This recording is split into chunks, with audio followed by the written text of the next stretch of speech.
SIR আতঙ্কে গলায় ফাঁস দিয়ে আত্মঘাতী এক ব্যক্তি, এমন অভিযোগে চাঞ্চল্য ইটাহারের মুরালিপুকুর এলাকায়। ঘটনার তদন্ত শুরু করল পুলিশ। বৃহস্পতিবার দেহ ময়নাতদন্তের জন্য রায়গঞ্জ মেডিকেলের মর্গে পাঠালো তারা। মৃতের পরিজনেরা জানান, মৃত ব্যক্তির নাম চান্দু সরকার, বয়স আনুমানিক 50 বছর, বাড়ি ইটাহার থানা এলাকার মুরালিপুকুরে। পরিবারের দাবি, চান্দুর স্ত্রীর নাম নিয়ে সমস্যা থাকায় এসআইআর এর নোটিশ পেয়েছিলেন তার স্ত্রী। এদিন তার হিয়ারিং এর তারিখ ছিল। বিষয় নিয়ে দুশ্চিন্তায় ছিলেন তিনি।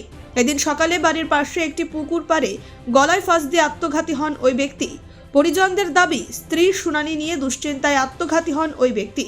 তার স্ত্রীর নাম জিন্নাতুন বিবি।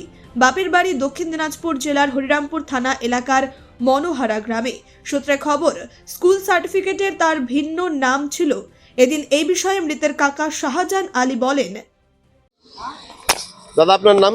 আমার নাম শাহজাহান আলী। আপনার কে মারা গেছে?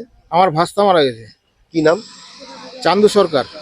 বয়স কিরকম হবে? বয়স 50 হবে।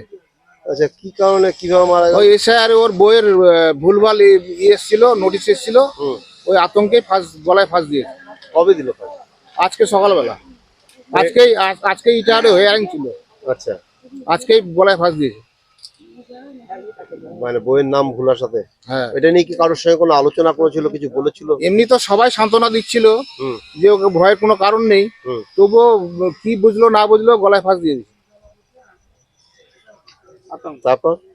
তারপর তো ইটার হসপিটাল নিয়ে গেলাম, মৃত বলে ঘোষণা করলো। এখন কি মর্গে নিয়ে এসছেন? এখন মর্গে নিয়ে এসছি, পোস্টমর্টম হবে। কি বলবেন, এই যে এসআইআর এর একটা আতঙ্ক তৈরি হচ্ছে? এগুলা ফালতু করছে, এগুলা ফালতু করছে। এগুলা হচ্ছে বিজেপি সরকার আর টিএমসি সরকারের ষড়যন্ত্র। এগুলা অন্য কোনো ব্যাপার না। সাধারণ মানুষকে হয়রানি করছে এরা। কি বলবো? কি চাচ্ছেন আপনারা?